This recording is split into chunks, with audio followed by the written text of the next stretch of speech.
Olá a todos, o meu nome é Priscila Freitas, eu faço parte do Clã da Negritude, né? Aqui de Floripa, eu moro aqui em Floripa e estudo administração, vou me formar agora no meio do ano, pego a minha graduação, né? E administração com foco em empreendedorismo e gestão de pessoas, essa é a minha formação, sou aluna de cotas. E aí, por que eu tô falando isso? Esse é o nosso assunto de hoje, né? Aí falando sobre a minha vida profissional, entrando pra faculdade, eu tive mais acesso a oportunidades que eu não tinha antes, né? Isso é super interessante. E comecei a ocupar espaços que eu não ocuparia se não fossem através da educação. E hoje eu faço parte de uma instituição global onde eu faço gestão dos espaços para eventos corporativos. É como se fosse o Airbnb para sala de reunião, assim. São 3 endereços super nobres e eu sou a head dessa área de evento, né, hoje, através da educação que eu tenho, do acesso à educação que eu tive. Eu sou aluna de cotas.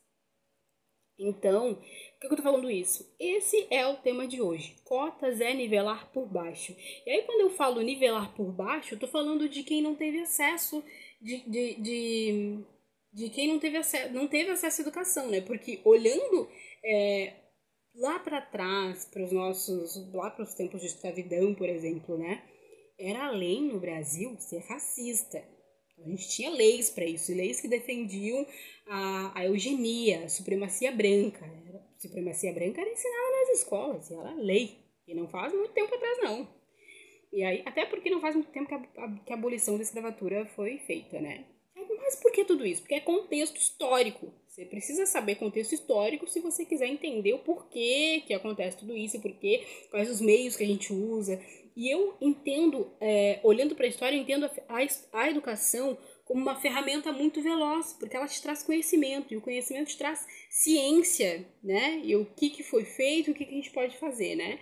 E a educação, ela foi privada de pessoas negras, né? E como eu disse, era lei. Eu tenho até uma cola aqui que eu vou dar uma olhadinha.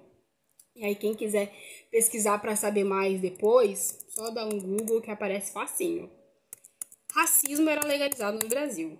E aí, olhando para a educação, tinha 2 leis. Primeiro, que lá em 1854 tinha um decreto. O que esse decreto dizia?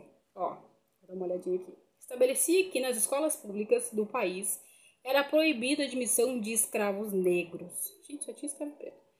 E a previsão de instrução para adultos negros dependia da disponibilidade, ou seja, se quisessem, né? Se algum professor quisesse ensinar essas pessoas negras. Mas era proibido essas pessoas negras estudarem em escolas públicas do país. Gente, que dinheiro que, né, iam ter para pagar, nem sei se tinha escola particular, mas enfim, né? As escolas públicas não podiam estudar. Então tinha que ser um professor particular. E aí tinha outro decreto também que sustentava esse preconceito. Racismo, né? E aí o decreto número 7031, de 6 de fevereiro de 1878, dizia que estabelece que os negros só podiam estudar no horário noturno. Então, 24 anos após aquele outro decreto, é que foi permitido as pessoas negras estudarem só no horário noturno. E aí, quando a gente fala de cotas, que cotas são para isso, né? Para nivelar essa disparidade aí. E não é, como que eu posso dizer, não é que vai trazer, que só as cotas tragam a equidade, né, racial. Porém, é uma das ferramentas que a gente pode usar. Porque a educação é uma ferramenta muito veloz, que transforma vidas. Tanto que foi a educação que eles usaram, né? A educação eugênica dentro das escolas. Era o quê? Olha o nível de racismo que tem no Brasil hoje. A educação é muito influência da educação eugênica. Porque a educação eugênica entrou dentro de escolas de letras do Brasil, dentro de onde tinham grandes pessoas influentes. Era ali onde estava, sabe? E virou lei dentro do Brasil. Então, era lei de escolas, assim, a supremacia eugênica era lei das escolas brasileiras. Era lei. Assim como era proibido gente preta migrar pra cá. Sim, infelizmente, foi uma das leis aprovadas por Getúlio Vargas, por exemplo, né? Então, assim, complicado. E aí a gente luta pelo acesso à educação. E é justo, né? Mais do que justo. E aí, olhando para cotas como uma forma uma das formas, né, de fazer uma reparação. Embora eu não acho que seja só isso que funcione, né, que só isso seja o suficiente. Mas olhando para dados dentro do Brasil, e aí falo de dados de IBGE, né? Olhando aqui pro ladinho, porque eu trouxe alguns dados legais. No Brasil, entre os analfabetos absolutos acima de 15 anos, estão 7,1% da população é branca e o dobro, não é o dobro, né? É 16,9% são pretos e pardos, né? De acordo com os indicadores lá do IBGE. E aí, gente, então, com isso, a gente consegue enxergar que pessoas negras têm menos acesso à educação. Claramente, mais do que o dobro. Claramente não, escurecidamente, seremos justos, mais do que o dobro, né? Tem menos acesso à educação.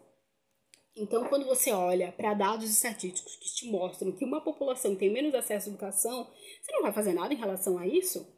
Eu defendo as cotas. Porque as cotas são meios de colocar essas pessoas dentro de lugares que o sistema não deixou elas entrarem. Então, essas cotas raciais, por que não cotas raciais e não cotas sociais? Veja bem, foi criada em 1968 a Lei do Boi.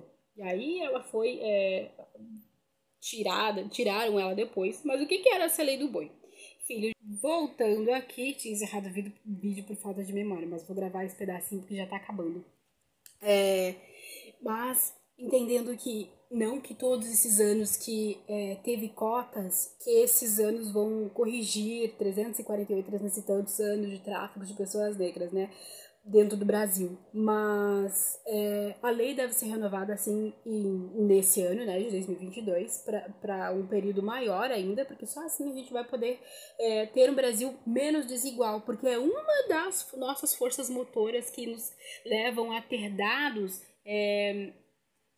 que a gente possa olhar para um futuro mais diferente, né? Que a gente possa olhar para um futuro onde pretos têm mais acesso à educação, onde pretos têm mais... E a educação, assim, a educação elenca status social. O teu status social elenca os teus meios de subsistência, que é os teus mantimentos, é a forma que você tem de se manter.